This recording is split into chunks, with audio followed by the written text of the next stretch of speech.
The arrow had already left the bow. Lottie didn't think. She didn't calculate the distance, didn't weigh the consequences, didn't ask herself whether her life was worth the exchange. Her body moved before her mind could interfere. 3 steps forward, a sharp turn of her shoulder, and then the impact. It hit like a fist made of fire. The force spun her sideways. She caught herself against the stone wall of the corridor, one hand pressed flat against the cold surface, the other flying instinctively to her upper arm, where the shaft now protruded at a terrible angle.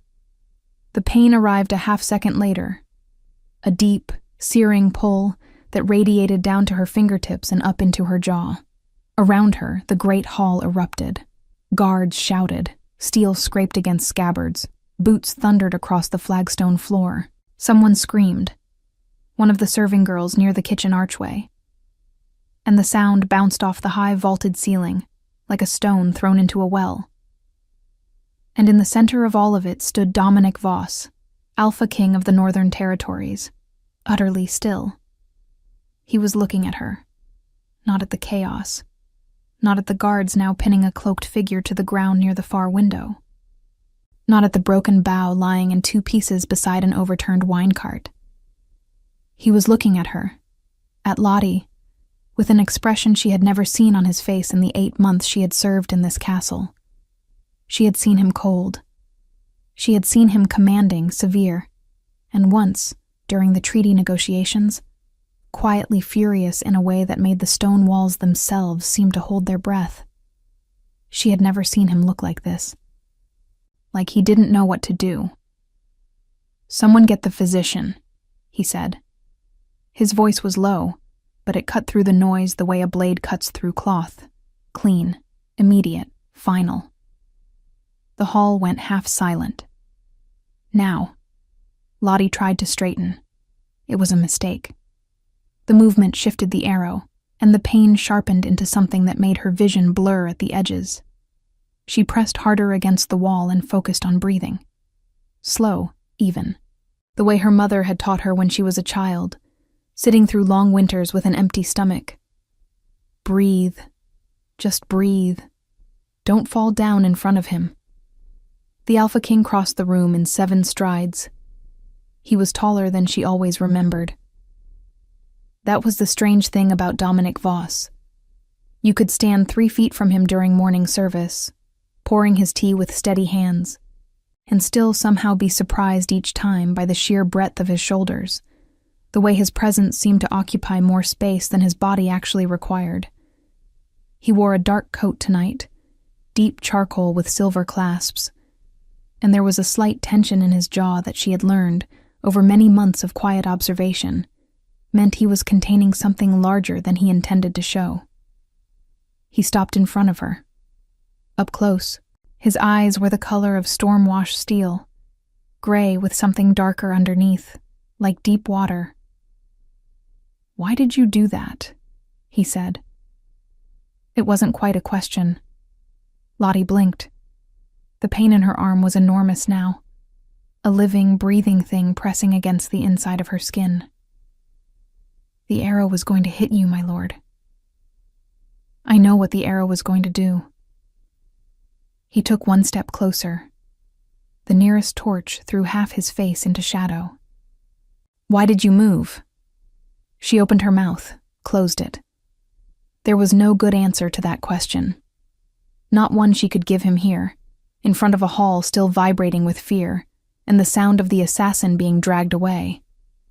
Not one she fully understood herself. "I don't know," she said honestly. Something shifted in his expression, just slightly. The tension in his jaw changed shape. "Can you walk?" "Yes. Don't lie to me." She looked at him directly, something she was rarely bold enough to do, and said, "I'm not sure." He made a sound that wasn't quite a word and wasn't quite a sigh, and before she could protest or prepare herself, his arm came around her back, steadying her weight against his side. His hand pressed flat against her ribs, careful of the injury but firm enough that she couldn't pull away. He smelled of cedar and cold night air and something metallic. the faint trace of worry, she thought wildly, though she had no reason to believe she could identify such a thing.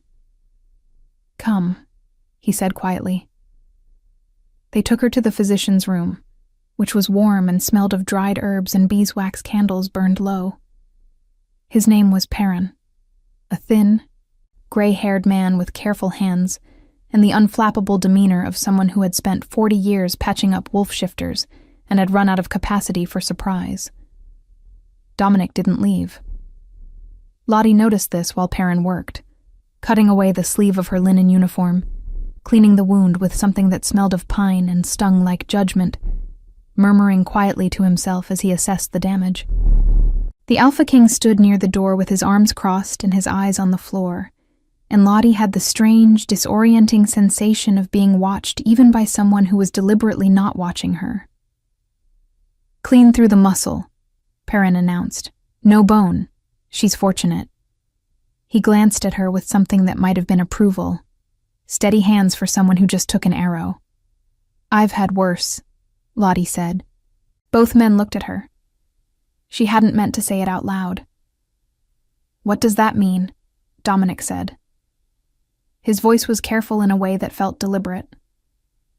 "Nothing, my lord. I only meant—" She stopped. Perrin was binding the wound now, his movements efficient and gentle, and the pain had dulled to something bearable.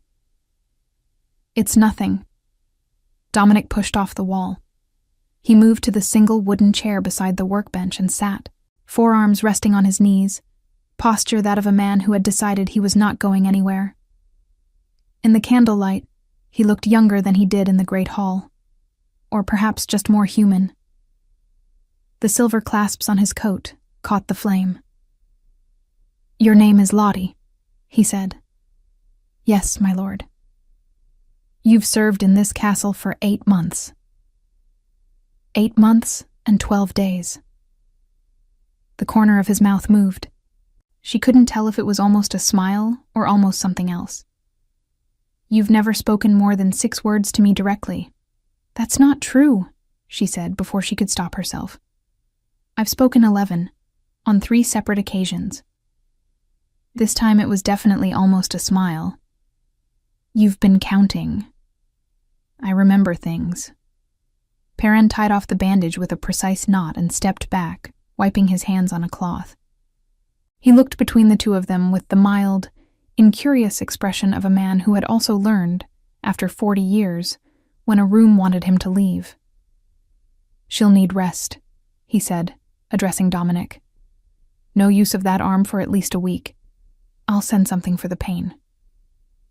He gathered his instruments with quiet efficiency and slipped out, pulling the door softly closed behind him. The room felt smaller without him. Lottie looked down at her bandaged arm. The linen was already faintly spotted with red. She became aware, all at once, of how she must look. Her uniform torn, hair half loose from its braid, sitting in a physician's chair with pine-smelling salve on her shoulder. A maid, 23 years old. Nothing remarkable. "Why did you come here?" Dominic said. "Not tonight, to this castle. What brought you here 8 months and 12 days ago?" She was quiet for a moment. Outside, far away, she could hear the faint sounds of the castle resuming its evening. Boots in corridors, a door closing somewhere, a dog barking twice and then going silent. "I needed somewhere safe," she said. "I thought this would be the safest place in the territory." "A castle full of wolves." "A castle full of rules," she corrected quietly. He studied her. The gray eyes were unreadable, but not unkind. "Did you find it? Safety?" Before she could answer, the door opened. It was Captain Rowan, head of the Alpha King's personal guard, a broad-shouldered man with a scar across his chin and the permanent expression of someone moderately dissatisfied with everything. He stopped in the doorway, took in the scene, his king sitting in a physician's chair, the maid bandaged across from him, and his face arranged itself into something flat and professional. "The assassin is in custody," he said. He's talking. Dominic stood. The room shifted with him. And? He said. Rowan's eyes moved to Lottie, just for a second, then back. He says he wasn't sent for you, the captain said. He says the arrow was never meant for you at all. Silence. Lottie felt something cold move through her. Not the pain, not the night air coming under the door. Something older. Dominic turned slowly and looked at her. Then who? He said. Rowan's jaw tightened. He says he was sent for the girl. The silence lasted exactly 4 seconds. Lottie counted them the way she counted everything, automatically, without meaning to. A habit born from years of needing to know precisely how long she had before a situation became dangerous. 4 seconds of stillness. Of Dominic Voss looking at her with those storm-gray eyes. Of Captain Rowan standing in the doorway with his jaw set like carved stone. Of the candles burning without flickering, because even the air in the room had decided to hold still. Then she stood up. The movement cost her. Pain flared white and sharp from the wound, traveling up her neck and down to her wrist, but she kept her face neutral and her spine straight. She had learned long ago that showing pain was an invitation, to pity, to questions, or worse, to the kind of attention that preceded cruelty. "My lord," she said, addressing Dominic, "if the captain needs to speak with you privately..."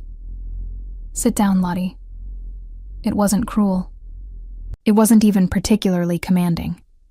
It was simply certain, the way mountains are certain, and her legs obeyed before her mind finished processing the words. She sat. Dominic turned to Rowan. "Leave us." The captain's expression shifted into something that wasn't quite objection, but lived in the same neighborhood. He was a man built for objections, broad enough to fill a doorframe, with the kind of face that had spent decades communicating disapproval with maximum efficiency. "My lord, the security situation is contained. You said so yourself." A pause. "Leave us, Rowan." The door closed with a click that sounded to Lottie's ears, like a lock turning. Dominic remained standing. He moved to the small window, shuttered now against the night cold, and stood with his back half turned, one hand resting on the wooden frame. Outside, she could hear wind picking up across the castle grounds, rattling the bare branches of the old oaks that lined the inner courtyard. The fire in the hearth responded, breathing slightly wider. "Tell me your full name," he said. "Lottie Crane." "That's the name you gave when you were hired." She said nothing. He turned. "Is it your real name?" The fire popped. Somewhere in the walls, a draft moved through old stone. "Part of it," she said carefully. "Which part?" "Lottie is real." He crossed his arms. Not aggressively. More the way a person crosses their arms when they're trying to decide how patient to be. "I'm going to ask you something, and I need you to answer me honestly. Not carefully, not strategically. Honestly." He waited until she met his eyes. "Who are you running from?" The words sat in the air between them like something with weight. Lottie looked at the bandage on her arm. The red spot had grown slightly. She thought about the 8 months she had spent making herself invisible, learning which floorboards creaked, which corridors were empty at which hours, how to move through a room full of people without becoming a point anyone's gaze lingered on. 8 months of safety that had apparently been an illusion. "His name is Lord Fenwick Grey," she said. Dominic was still. "Of the Southern Reaches." "Yes." "He's a vassal lord under my territory's treaty." "Yes." A muscle moved in his jaw. "Why is he sending assassins after a maid?" And there it was. The question she had been constructing careful walls around for 8 months and 12 days. She had known, somewhere in the cold, practical corner of her mind that she reserved for survival, that the walls would eventually come down. She had simply hoped to be far away when it happened. "Because I'm not a maid," she said. Her mother's name had been Elowyn Ashvale. The Ashvale family had held land in the southern reaches for 6 generations. Not a grand estate, not the kind of name that made rooms go quiet when it was spoken, but honest land, with honest borders, and a modest house that smelled of wood smoke and dried lavender and the particular warm dust of old books. Her mother had been the last of her line, and she had married a good man named Thomas Crane, and they had been happy in the quiet way that people who have survived difficulty learn to be happy. Lottie told the story plainly, without decoration, watching the physician's cold floor while she spoke. Her parents had died when she was 16. Fever, in the same winter that took a third of the village. The land had passed, according to Southern Reach's inheritance law, to the nearest male relative. But Elowyn Ashvale had never had brothers, and Thomas Crane had been an only son, and the land had simply waited. Fenwick Gray had noticed. "He filed a claim," Lottie said. "He said my mother had signed a document before she died, granting the land to his family in exchange for a debt. I never saw the document. I don't believe it existed. But I was 16, and he had lawyers, and I had a winter coat and the clothes on my back." Dominic said nothing. She continued. For 5 years she had worked in the southern reaches. Different households, always moving, always careful. She had learned to cook and to clean and to carry herself like someone forgettable. At 21 she had found a record in a tax archive, buried in a box of old regional documents that no one had organized in 30 years. Her mother's land, the original deed. And beside it, a letter in Fenwick Gray's own handwriting discussing the forged document with a notary who had since conveniently died. "I took it," she said simply. "You took the document. I made a copy. I hid the original in 3 pieces in 3 different places, and then I ran. Because within a week he knew it was gone. And within another week the men he sent were close enough that I could hear them in the village below wherever I was sleeping." She finally looked up.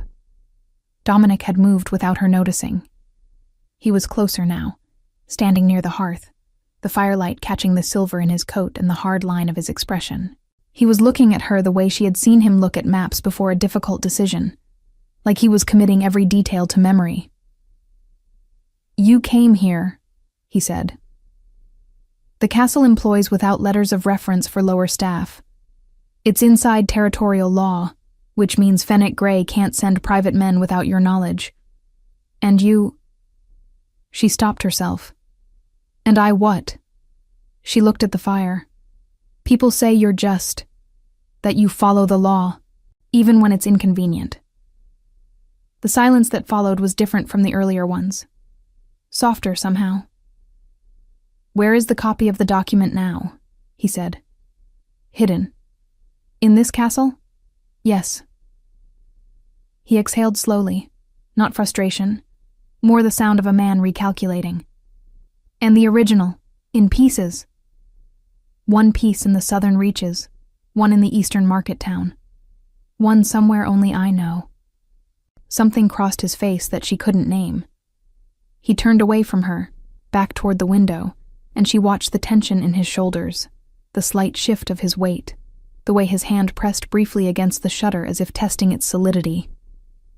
"You took an arrow tonight," he said, "to protect a man you were using as a shield." It was blunter than she expected, and more accurate. "Yes," she said, because he had asked for honesty. He turned back. For a long moment he simply looked at her, not with anger, not with the cool assessment she might have expected, with something more complicated than either. "And yet you moved," he said quietly, almost to himself, "before you thought about it." She had no answer for that. She wasn't sure she had one for herself. A knock at the door. Perrin returning with the pain remedy. A small clay cup of something that smelled of valerian and bitterness. He looked between them, deposited the cup on the workbench, and removed himself again with practiced discretion. Lottie reached for the cup with her good arm. Tomorrow, Dominic said, and his voice had shifted, back into the register of someone who gave instructions and expected them followed. You will show me where you hid the copy. He moved toward the door. Tonight you'll sleep in the East Wing. Rowan will post a guard. I don't need... That wasn't a question. He paused at the door, and then, without turning around, in a voice quiet enough that it might have been meant only for himself, no one in this castle takes an arrow alone. The door closed behind him. Lottie sat with the small cup warm between her palms, the fire breathing low in the hearth, the wind pressing cold fingers against the shuttered window. Her arm ached. Her chest ached differently, a strange, unsteady feeling that she didn't have a name for yet. She drank the remedy, set the cup down, and allowed herself, just for a moment, to wonder whether she had miscalculated, not in coming here, but in spending 8 months making herself invisible to a man who, it turned out, had been capable of seeing her all along. Captain Rowan did not trust her. Lottie understood this the way she understood weather, not from being told, but from reading the signs. The particular angle of his shoulders when he stood outside her door in the East Wing. The way his eyes moved across a room she had just entered, checking corners and exits as if she herself might be the threat that needed containing. The silence he maintained in her presence that was different from ordinary silence, not empty, but watchful. Loaded. She had known men like Rowan her entire life. Men whose loyalty ran so deep it had calcified into suspicion of anything that threatened its object. She didn't resent it. She almost respected it. Almost. The East Wing room was small but clean. Stone walls hung with a single tapestry in faded blue and green. A narrow bed with wool blankets that smelled faintly of cedar, a wash basin, and a candle on a wooden table. It was 3 floors above the servants' quarters where she normally slept, and the difference was disorienting in a way she couldn't quite justify. The mattress was thicker. The draft was less. The silence had a different quality. Fewer footsteps, fewer voices. The castle's nighttime sounds arriving muffled and distant as if from another world. She didn't sleep well. She lay on her back with her injured arm carefully still beside her, staring at the dark ceiling, listening to the guard shift outside her door every 2 hours. Her mind kept returning to the moment in the corridor, the bow, the release, the half-second of understanding that had moved her feet before her thoughts arrived. She had replayed it a dozen times, looking for calculation, for self-interest, for the rational explanation that would make it make sense. She hadn't found one yet. Morning came gray and cold, the kind of late autumn morning that arrived without ceremony and immediately began demanding things. Frost on the inside of the window glass, breath visible in the air, the smell of wood smoke from the kitchen fires 3 floors below, drifting up through the old stone walls like a reminder that the world outside her confusion continued operating normally. She dressed carefully, managing her injured arm with patience and a vocabulary of quiet discomfort, and braided her hair one-handed in front of the small bronze mirror above the wash basin. Her reflection looked back at her. Brown eyes steady, jaw set, the familiar architecture of a face she had long ago accepted as ordinary. Dark circles from poor sleep, a tension around her mouth. She was 23 years old and had been running for 7 years, and was very tired. There was a knock at the door at precisely the 7th hour. It was not Dominic. It was Rowan, in full guard uniform despite the early hour, with the expression of a man who had also not slept and was significantly less reconciled to it. Behind him stood a younger guard Lottie recognized from the kitchen corridor, 17, perhaps 18, with a round face and ears that stuck out slightly beneath his helm. "The Alpha King requests your presence," Rowan said, "when you're ready." "I'm ready now." He looked at her bandaged arm, then at her face, then back at the bandage, as if he was performing a calculation. "Can you walk without assistance?" "I could walk without assistance last night." "Last night you were in shock."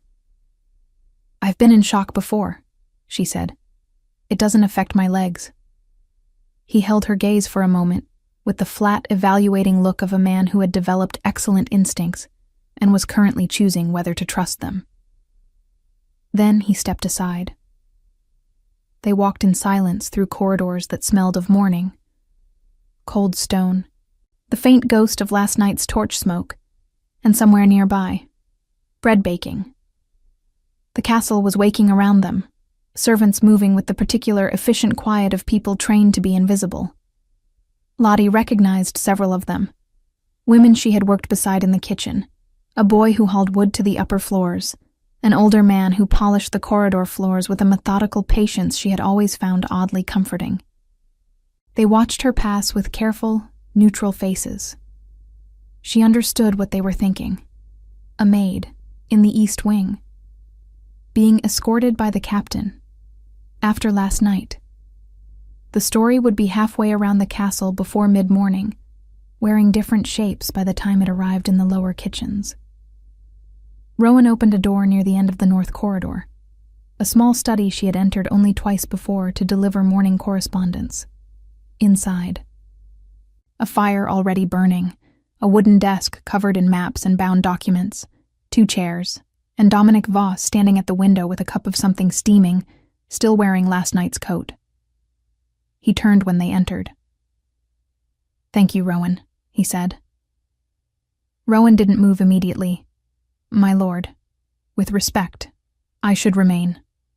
That wasn't a request either. The door closed. Dominic set his cup on the desk and looked at her with that same quality of attention she had noticed last night. Focused, careful, the kind of looking that suggested he was storing information rather than simply seeing. "How's the arm?" he asked. "Manageable. Perrin says you refused the 2nd dose of pain remedy this morning." She paused. "I needed a clear head." He accepted this without comment. He moved to the desk and pushed aside a stack of correspondence to reveal a regional map. The southern reaches, with its 3 river valleys and its cluster of minor lordships drawn in careful ink. He placed one finger on a point near the eastern edge. "Fenwick Gray's estate," he said. "Yes. He's held that land for 11 years. Under the treaty, he owes this territory a quarterly tithe and military cooperation in case of northern incursion. He has never once been late on a payment." His finger moved slightly. "Which means he is either genuinely lawful, or he is extremely careful about which laws he chooses to obey publicly." "The second one," Lottie said. "I assumed." He straightened. "Show me the document." She had hidden it inside the East Wing, as it happened, a decision made 3 months into her employment, when she had grown confident enough in the castle's layout to choose her locations carefully. It was concealed inside a loose stone on the 4th step of the secondary staircase that ran along the east wall, behind a piece of flat mortar she had replaced herself during a week when the staircase had been closed for repair. She retrieved it without ceremony. Dominic watched her work, the careful removal of the stone, the folded oilskin inside, the document within. And when she placed it on his desk, he read it with the particular stillness of someone who understood the weight of written language. Then he read it again. "The original deed is in your mother's name," he said, clear and unchallenged. "Yes." "The forged transfer document references a debt incurred in the 11th month of the 3rd year of my father's reign." He looked up. "My father died 4 years before that date." Lottie blinked. "What?" "The debt it references would have required my father's witness seal to be valid under Southern Reaches law." His voice was even, but there was something cold moving beneath it. "The document is not only forged, it's sloppily forged. By someone who assumed no one would ever look closely enough to notice." She sat down in one of the chairs without being invited. Her legs had made the decision independently. "He thought I'd run," she said. "He thought I'd keep running and never come forward because I had no money, no family, and no one who would—" She stopped. "No one who would believe you," Dominic finished quietly. The fire crackled between them. "That land is yours," he said. It wasn't a judgment or an assessment. It was simply a fact being stated by someone with the authority to make it one. Under territorial law, a forged document of transfer is void and subject to immediate reversal. The estate reverts to the last legitimate heir. He paused. "Which is you?" The room was very quiet. Lottie stared at the map on the desk, the small ink mark indicating a patch of southern reaches land that smelled, in her memory, of wood smoke and dried lavender. The house where she had grown up. The fields her mother had walked every morning with a cup of tea and a quiet, unhurried expression. "He'll deny everything," she said. Her voice was steady, which surprised her. "He'll say I forged it. He'll say I'm lying. He has allies in the southern courts. He has allies in the southern courts," Dominic agreed. "I have jurisdiction over the southern courts." She looked at him. He was watching her with an expression she was beginning to recognize. That particular combination of restraint and something unguarded underneath it that appeared, she was learning, when he was being more honest than he intended. "Why are you helping me?" she asked. The question sat between them plainly, without apology. He was quiet for a moment. Then, "Because someone in my castle took an arrow, and I need to understand why that happened. And I need to make sure it doesn't happen again." A pause. "And because the law is the law, and it applies to everyone within my territory, including lords who believe themselves exempt." It was a good answer, a clean answer. She almost believed it was the whole answer. Behind the door, she heard the distinct, deliberate sound of boots on stone. Rowan, pacing, patient, present, waiting, she thought, for her to become a problem. The news moved through the castle the way all significant news did, faster than anyone intended and shaped differently by every pair of hands it passed through. By mid-morning, the story in the lower kitchens was that the maid had thrown herself in front of the Alpha King out of devotion. By afternoon, the version circulating among the upper staff had her as a spy planted by the southern reaches who had changed her mind at the last moment. By evening, someone in the guards' quarters had added the detail that she and the Alpha King had spoken privately for over an hour, and the silence that followed that particular piece of information was the loudest kind, the kind that asked questions without using words. Lottie heard all of it. She had returned to her duties that afternoon despite Perrin's instructions, because stillness had always been more dangerous to her than movement. Stillness gave her mind room to expand into spaces she preferred to keep closed. She worked one-armed and careful, carrying lighter loads, moving more slowly than usual, accepting with quiet dignity the series of looks that followed her through every room she entered. Some looks were curious, some were envious, some were the flat, measuring kind that preceded unkindness. The one she felt most acutely came from a woman named Sarah. Sarah had worked in the castle for 11 years, longer than anyone else on the household staff, and she carried this seniority the way some people carry a lantern in a dark room, as both a tool and a warning. She was 40, sharp-featured, efficient, and had been, in Lottie's 8 months here, neither unkind nor particularly warm. She occupied the middle space of someone who had made peace with a specific life and felt proprietary about it. She found Lottie in the linen corridor at the 4th hour, refolding pressed sheets with her good arm. "You should be resting," Sarah said. She picked up the stack Lottie had been working on and finished the fold with 2 efficient movements. "I'm fine." "You took an arrow yesterday." "I'm aware." Sarah set the sheets down. She looked at Lottie with the directness of someone who had spent a decade learning to assess situations quickly. "What did he say to you?" "In the physician's room and after." "We discussed the incident," Lottie said carefully. "For an hour." There was a great deal to discuss. Sarah was quiet for a moment, straightening linens that didn't need straightening. "I'm not asking out of gossip," she said finally, and her voice had shifted slightly. Less sharp, more careful. I'm asking because you are young and you are injured, and the Alpha King's attention is not a simple thing to have. Lottie looked at her. He's not a bad man, Sarah continued. I want to be clear about that. I've served here long enough to know the difference. But men in positions like his, they can mean well and still cause damage, simply by noticing someone. She paused. And he has noticed you. It landed differently than Lottie expected. Not as a warning, exactly. More as a truth being offered between two women who understood, without needing to discuss it at length, the particular weight of being noticed by powerful people. I know, Lottie said quietly. Sarah nodded once. Then she picked up the remaining linen and handed it over. Your fold was slightly uneven on the left side, she said, and the moment closed itself neatly, the way practical women close difficult conversations, with the reassertion of ordinary work. Dominic sent for her again at dusk.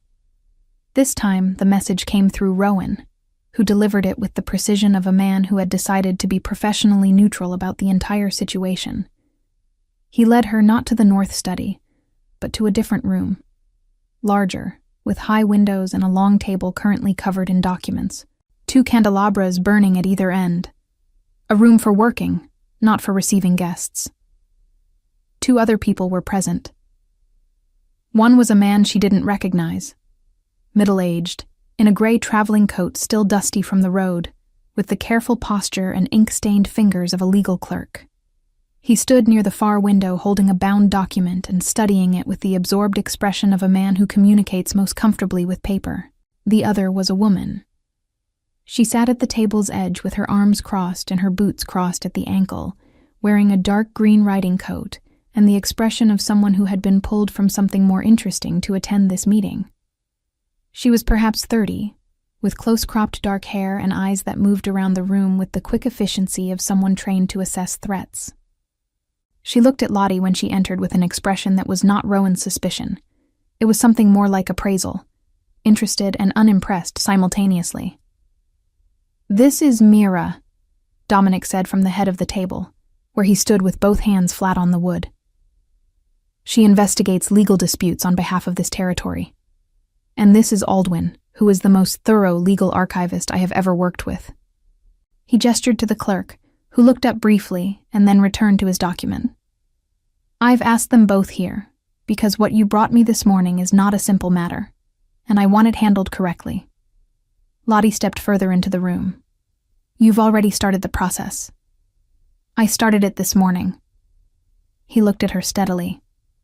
I should have told you before I did. I apologize for that. The apology was so unexpected that she didn't know where to put it. She stood there holding it for a moment like something fragile, unsure of the appropriate response. Mira unfolded her arms and leaned forward on the table. Lottie Crane, she said, her voice direct and unhurried. Formerly of the Southern Reaches, southeastern parcel, Ashvale land. Your mother's estate. She tapped the table lightly. We've been pulling records all day. The original deed is legitimate. We've matched the seal impressions to the Ashvale family records in the Territorial Archive. She paused. The transfer document Gray filed is forged. Not just the date error the Alpha King identified this morning. 3 additional inconsistencies. The notary seal was used after that notary's death. The paper stock postdates the claimed signing by at least 4 years. And the signature itself, she pushed a document across the table toward Lottie, is a good forgery, but not good enough. Lottie looked at the document, at her mother's name, rendered in someone else's hand. Her throat tightened. She breathed through it. He's held that land for 7 years on the basis of this, she said. Yes, Mira said, and collected tithe from the tenant farmers on it. And intimidated at least 2 people we've identified so far who might have spoken on your behalf. A pause. You were right to run, for what it's worth. Lottie looked up. The investigator's eyes were steady, without pity, which was, she found, exactly what she needed. What happens now? she asked. Dominic answered. Aldwyn is preparing a formal legal notice. It goes to Fenwick Gray within the week, under my seal, informing him that his claim to the Ashvale land is under territorial review and has been suspended pending investigation. He looked at the papers on the table. He'll have 30 days to respond. He'll send more people, Lottie said. The assassin last night was a message. When he finds out the investigation is open, he'll send another one. He will try, Dominic said. That's not reassuring. It wasn't meant to be reassuring. It was meant to be accurate. He looked at her directly. Which is why you will remain in the East Wing until this is resolved. Under guard. Rowan, standing near the door, made no sound. But something in his posture shifted. Not disagreement exactly. More the adjustment of a man recalculating a position. I am not a prisoner, Lottie said. No, Dominic agreed. You're a witness. And potentially the only living person who can place that document and testify to its discovery. His voice was even. Your safety is not incidental to this case. It is the case. Mira looked at her with an expression that said, clearly and without cruelty, he's right and you know it. Aldwyn turned a page. Lottie stood very still in the candlelit room, surrounded by people she had not known 48 hours ago, holding the weight of a process she had spent 7 years dreaming of setting in motion, and found that she was more frightened now than she had been when she was running. Running was something she understood. This, being still, being visible, being protected by someone whose motives she couldn't entirely read. This was something else entirely. All right, she said. Dominic nodded once. He looked down at the documents. Something in the angle of his head, the slight tension in his jaw. She was learning to read the small vocabulary of his expressions, and this one said that he was relieved, though he would not say so. She wasn't sure what to do with that either. That night she sat on the narrow bed in the East Wing room with the wool blanket around her shoulders and the candle burning low, and she thought about what Sarah had said. He has noticed you. She thought about what it meant to be noticed, after 7 years of making herself invisible.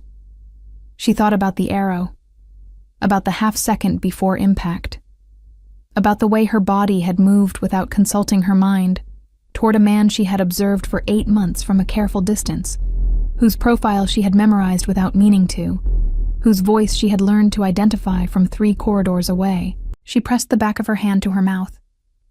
Don't, she told herself. The candle burned.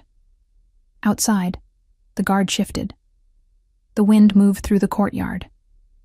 The castle settled around her, old stone breathing in the cold, and somewhere in the north corridor she heard, just faintly, the sound of someone still awake. Steady footsteps, measured and slow, moving back and forth in front of a door. Not the guard. She recognized the weight of those steps. She closed her eyes and told herself it meant nothing, knowing, in the honest corner of herself she usually kept locked, that it meant something she did not yet have a word for. The letter arrived on the 6th day. Lottie knew it had come before anyone told her. She read it in the altered quality of the castle's morning, in the way the guards near the East Wing stood slightly straighter, in the way Rowan's jaw was set at a new angle when he brought her breakfast tray himself instead of sending the usual kitchen boy. She had spent 7 years reading rooms the way sailors read water, and this room said, "Something has changed." "What does it say?" she asked, before he had set the tray down. Rowan looked at her with the evaluating expression she had grown accustomed to over the past week. He had not warmed to her exactly. He was not a man built for warming. But there had been a gradual shift in the quality of his suspicion. Less sharp, more considered, as if he had been reassessing the evidence and was not entirely satisfied with his original conclusion. "The Alpha King will speak with you after the morning assembly," he said. "That's not an answer." "No," he agreed. "It isn't." He set the tray down and left. She ate without tasting anything. The morning assembly was a weekly gathering. Territorial matters, border reports, tithe records. Lottie had served refreshments at 3 of them before her situation changed, moving quietly along the edges of the great hall with a tray while men in coats argued about grain supplies and road maintenance. She had found them, privately, fascinating. The careful architecture of power made visible. The way language became a different instrument in rooms where decisions had consequences. She waited in the north corridor afterward, standing near a window that looked out over the inner courtyard. Below, 2 stable hands were arguing cheerfully about something involving a gray horse and a bucket. Frost still clung to the shadows between the cobblestones, slow to melt in the thin autumn sun. Dominic appeared at the corridor's end, coat still on from the assembly, a folded document in his hand. He walked with the deliberate, unhurried pace of someone who has learned that urgency communicates uncertainty. When he reached her, he held the letter out without preamble. She read it. Fenwick Gray's handwriting was precise and slightly ornate, the handwriting of a man who had practiced it until it communicated exactly the image of himself he wished to project. The letter acknowledged receipt of the territorial notice with what it described as profound surprise and deep concern for the integrity of this territory's legal processes. It suggested that Lottie, referred to throughout as the woman Crane, was a known fabricator with a history of making false claims against landholders in the southern reaches. It included 3 signed testimonies from men whose names she didn't recognize, each attesting to her dishonest character. And at the very end, in a paragraph that was worded carefully enough to carry no explicit threat, it noted that the woman Crane had a history of mental instability following the loss of her parents, and that the Alpha King might wish to consider the source of any documentation she provided before proceeding. She folded the letter and handed it back. Her hands were steady. She was proud of that. "He's been preparing this," she said. "Those testimonies weren't written in 6 days. He had them ready." "Yes," Dominic said, "which tells us he knew this was coming before we sent the notice." She looked at him. "He has someone inside the territory's legal offices." Mira identified the leak this morning. A records clerk in the Southern District who has been on Gray's payroll for at least 3 years. His voice was even. "He's been removed. Gray will know that, too. Likely." She turned back to the window. The stable hands had resolved their argument. One of them was leading the gray horse toward the far stable, and the other was walking away with the resigned posture of someone who had lost a bet. Ordinary life, proceeding without complication. "He's not going to stop," she said. "The letter, the assassin, the planted clerk. This is how he operates. He accumulates pressure from different directions until the thing he wants to go away simply does, because going away is easier than continuing to resist." "Is that what you did, for 7 years?" She was quiet for a moment.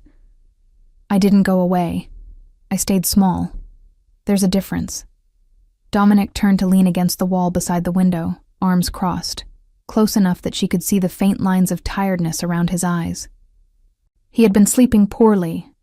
She had noticed this over the past week, in the small signs of it, the shadows, the slight roughness of his voice in the mornings, the way he sometimes stood at windows for longer than the view required. She had told herself, repeatedly, that noticing these things was a habit born of survival. The monitoring of powerful people for signs of mood. It had nothing to do with anything else. She was becoming less convincing to herself on this point. "What aren't you telling me?" she asked. He looked at her sideways. "You came down here yourself," she said. "With the letter. You could have sent Rowan. You've sent Rowan for everything else this week." She kept her voice neutral, analytical. "Something in the letter concerned you specifically, and you wanted to read my reaction." A pause. Then, very slightly, the corner of his mouth. "There's a second page," he said. He unfolded the letter further and handed it back. She read the second page. It was addressed not to the Alpha King, but, in its opening line, to any parties who may be providing the woman Crane with shelter under misapprehension of her character. It explained, in 3 careful paragraphs, that Lottie was the illegitimate daughter of a woman who had fled the southern reaches under suspicion of theft, that her presence in any lawful household reflected poorly on that household's judgment, and that Lord Grey would consider it a personal favor if she were removed from territorial protection and returned to the southern reaches for proper adjudication of the matter. Returned to the southern reaches. She understood exactly what that meant. She folded the letter again, folded it a second time, held the small square of paper in both hands. "He's escalating," she said. "Yes. Because the legal process is working." She looked up.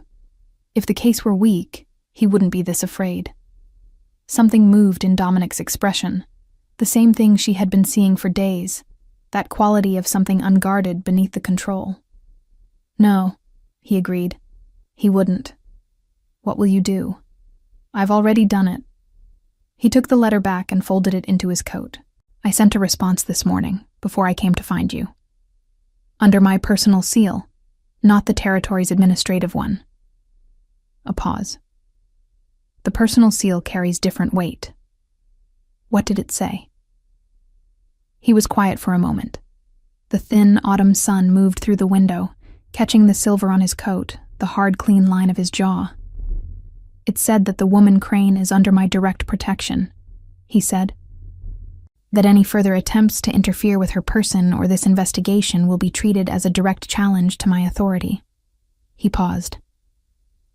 "And that Lord Grey has 30 days to present himself at this castle to answer the charges against him in person, or those charges will be ruled against him in absentia."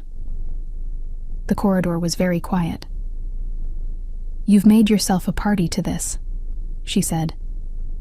"Personally, if Grey challenges it, if he takes it to the High Council, to the interterritory courts, you've put your name against his." "Yes." "Why?" The question came out with more vulnerability than she intended, stripped of the careful neutrality she had been maintaining, bare and direct. She heard it happen and couldn't take it back. Dominic looked at her for a long moment.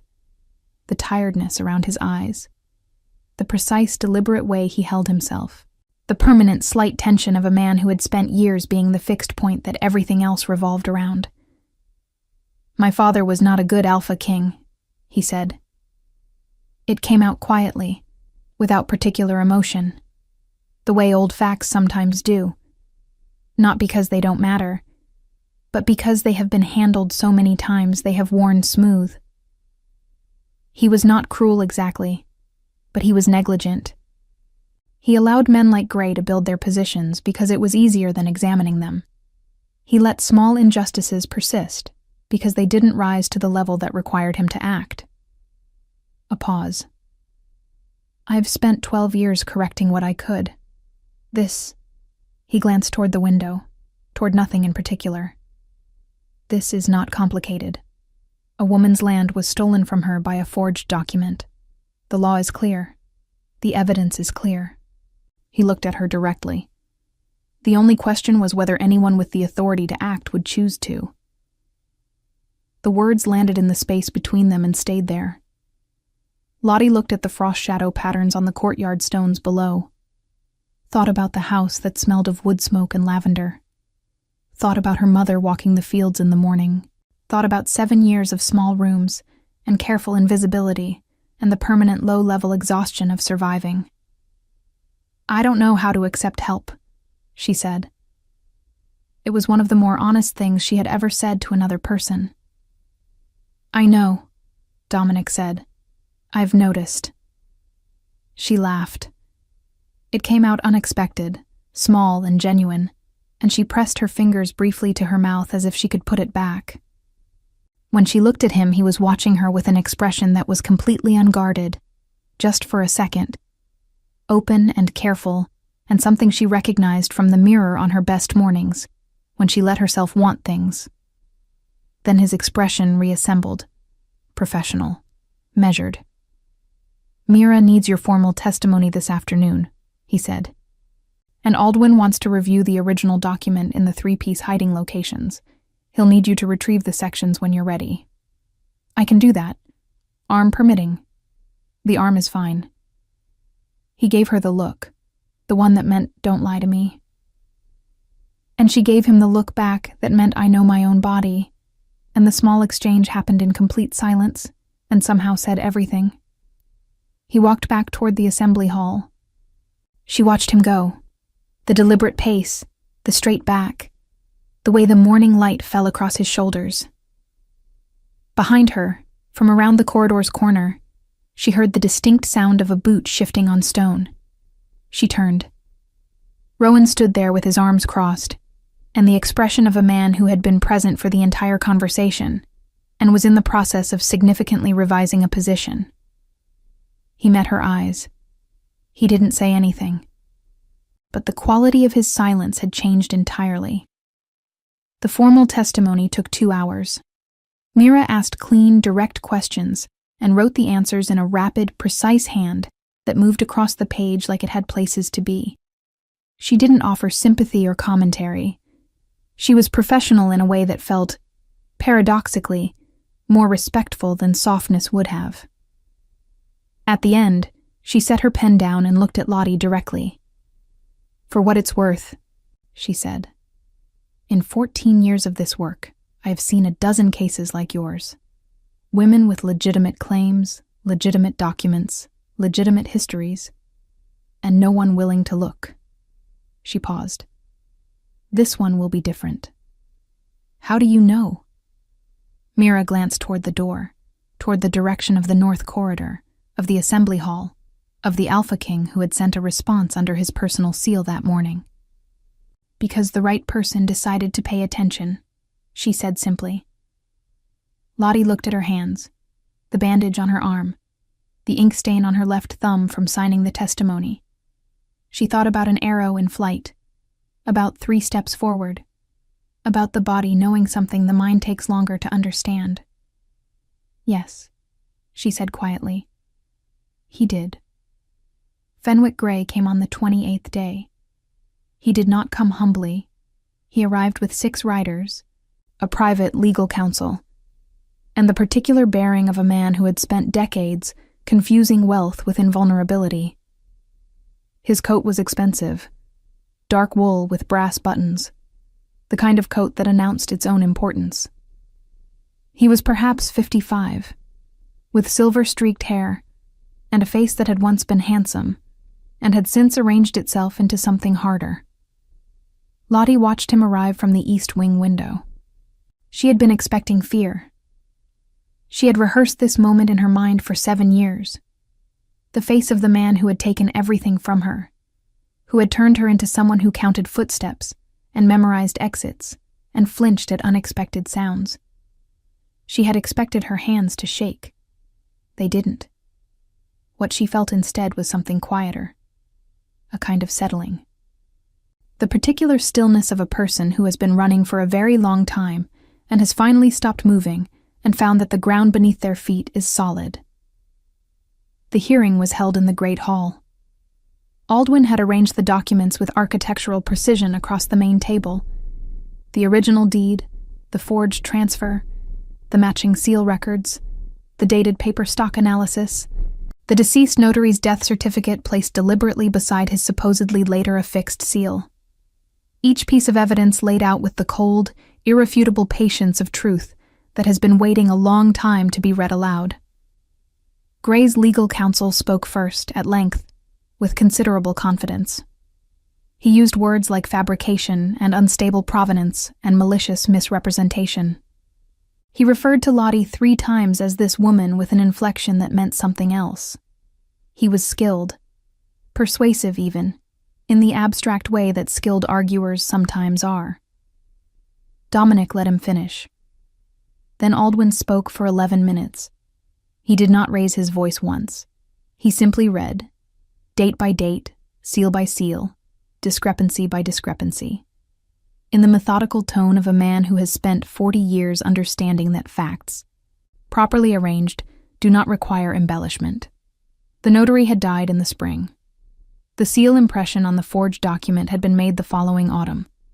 The paper stock had been manufactured in a mill that had not opened until 4 years after the document's claimed signing date. Gray's counsel stopped making notes somewhere around the 5th minute. By the 9th, Gray himself had stopped looking at the table. Lottie sat beside Mira and kept her eyes forward and breathed. When Aldwin finished, the great hall was completely silent. Dominic spoke from the head of the table, his voice carrying the particular quality it had when he was being most precise. "Lord Fenwick Gray," he said, "under territorial law, a document of land transfer proven to be fraudulent is void from its inception. The Ashvale estate in the southern reaches reverts immediately to its rightful heir." He paused. "Furthermore, the evidence of fraud, witness intimidation, and the orchestration of an assassination attempt within this castle's walls constitutes a direct violation of your treaty obligations. Your lordship, your lands, and your title are hereby suspended pending full judicial review by the High Territorial Council." A pause. "You will surrender your seal and your sword to Captain Rowan before you leave this hall." Gray's face had gone the color of old ash. His counsel touched his arm and said something quietly. Gray shook him off. He looked down the table, past Aldwin and his documents, past Mira and her precise notes, past Rowan standing ready near the door, until his eyes landed on Lottie. She looked back at him. She did not look away. He was the first to drop his eyes. He surrendered the seal and the sword without speaking. His riders were escorted to the southern road by 6 of Rowan's guards. His counsel left with the quiet, efficient haste of a man preserving his own reputation by distance. The great hall emptied slowly. Lottie remained seated after everyone else had risen, her hands folded on the table, looking at the empty space where the documents had been. Aldwin had collected them back into their ordered case. The evidence was preserved. The record was made. The thing that had been wrong for 7 years had been formally, publicly, irrevocably corrected. She sat with that for a moment, just breathed with it. Sarah appeared beside her, quiet, practical, carrying a cup of something warm that she set on the table without comment. Then she sat down too, and the 2 of them were still together in the large, emptying hall for a long moment without saying anything. "You should eat something," Sarah said eventually. "Yes," Lottie agreed. "The kitchen has bread from this morning, and there's the rest of last night's soup." "That sounds—" Her voice caught slightly, unexpectedly. She pressed her hand flat on the table. "That sounds very good." Sarah looked at her with the expression of a woman who understood exactly what was happening and had no intention of making it worse by naming it. She simply nodded once and stood. "Come then," she said. Dominic found her in the East Wing corridor at dusk. She was carrying a small bundle, her original things, the few she had arrived with 8 months and 12 days ago, plus the oilskin document case that now contained the legal judgment in her name. She had been thinking about the Ashvale land, about the tenant farmers who had worked it for 7 years under Gray's claim, about what it meant to go back, about what it meant to leave. Dominic stood in the corridor with his hands at his sides. No coat this time, just a dark shirt and the quiet of a man who had come somewhere without a prepared speech. "You're leaving," he said. "I need to go south. The estate. There are things that need to be arranged. The tenants, the house, the—" She stopped, looked at the bundle in her hands. "It's a real place that needs a real person in it. I know. I've been here 8 months. 8 months and 22 days, he said. She looked at him. Something in his expression, that quality she had spent weeks trying to name, was fully visible now, uncontained, not performed, not managed, just present. "The house will need repairs," he said quietly. "The southern reaches is 2 days' ride in autumn. The roads are poor after first frost." A pause. "I have business in the southern district next month." She understood what he wasn't saying. And she understood, too, that he was not the kind of man who would say it plainly. Not because he was cowardly, but because he was careful with things that mattered. She was careful with things that mattered too. "The southeastern road is better than the western one," she said. "If you're coming south next month." He looked at her. "I'll keep that in mind." She adjusted the bundle under her arm. The bandage was gone now. The wound had healed cleanly, leaving only a small scar on her upper arm that she expected she would carry for the rest of her life. A reminder, she had decided, not of danger, but of the moment she had stopped calculating and simply moved. "Thank you," she said, "for believing the document." "I believed you," he said. "The document was evidence." She held that for a moment. Then she nodded once, small, certain, and walked past him down the corridor. At the turn, she stopped. She didn't look back, but she was aware of him standing there, of the quality of stillness that was distinctly his. "Dominic," she said. It was the first time she had used his name, without the title, just the name. A pause. "The southeastern road," he said. "I'll remember." She walked on. Epilogue. Spring in the southern reaches. The house smelled of wood smoke and dried lavender. She had planted the lavender herself, 4 rows along the eastern wall, the same as her mother's.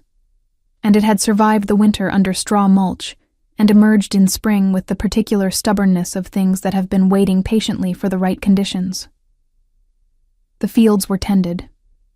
The tenants, a family of 4 who had worked the land for years and looked at her, the first time she arrived, with the careful eyes of people preparing for disappointment, had stayed. They were still careful sometimes. But they were eating well, and the youngest child had begun waving at her from the fence without being told. Mira had visited twice, once in winter with the final judicial records confirming Gray's stripped title and his pending trial before the High Council, and once in early spring simply to see how things were. She had drunk tea by the fire, and said the house was smaller than she'd imagined, and the lavender wasn't ready yet, and she would come back when it was. Lottie had said she would be here. Rowan came in late winter, officially as a territorial representative delivering final documentation of the land transfer. He sat in her kitchen with his hands around a cup of tea, and the expression of a man who had something to say, and was deciding the most direct route to it. "You're good for him," he said finally. "I want you to know I understand that now." She looked at him across the table. "I wasn't sure at first," he continued, with the blunt honesty of a man who had built his entire reputation on not pretending. "I'm sure now." "He hasn't come yet," she said. "He will." Rowan set his cup down. "He's been to the southeastern road 3 times since you left, stood at the junction and turned back." A pause. "He's not a man who does things before he's certain." She thought about this for a long time after Rowan left. He came on the first warm day of spring. She was in the eastern field when she heard the horse on the road, not alarmed, just aware, the way she had learned to be aware of things without fear. She straightened and turned, and he was there at the field's edge, having dismounted, holding the reins of a brown horse with a patient expression. He was not in the Alpha King's coat. He wore plain riding clothes, dust from the road on his boots, and the look of a man who had made a decision and was no longer second-guessing it. She walked toward him. He didn't move. He stood and let her come. And when she was close enough to see that the tiredness around his eyes was different now, lighter, she stopped 3 feet away and looked at him properly. "The lavender isn't ready yet," she said. "I didn't come for the lavender," he said. She smiled. It was small and real, and she didn't try to put it back. He reached out and she gave him her hand, the one without the scar, and he held it with the careful certainty of someone who had stood at a junction 3 times and chosen, on the 4th, not to turn back. The field was green around them. The sky was high and pale blue. Somewhere in the old oak at the property's edge, a bird was insisting on spring with everything it had. Lottie stood in the field where her mother had walked every morning with a cup of tea, on the land that was hers, in the life she had fought 7 years to reclaim, and felt, for the first time since she was 16 years old, that she was exactly where she was supposed to be. Not running, not hiding, not counting footsteps or memorizing exits or making herself small enough to be forgettable. Just here. Just this.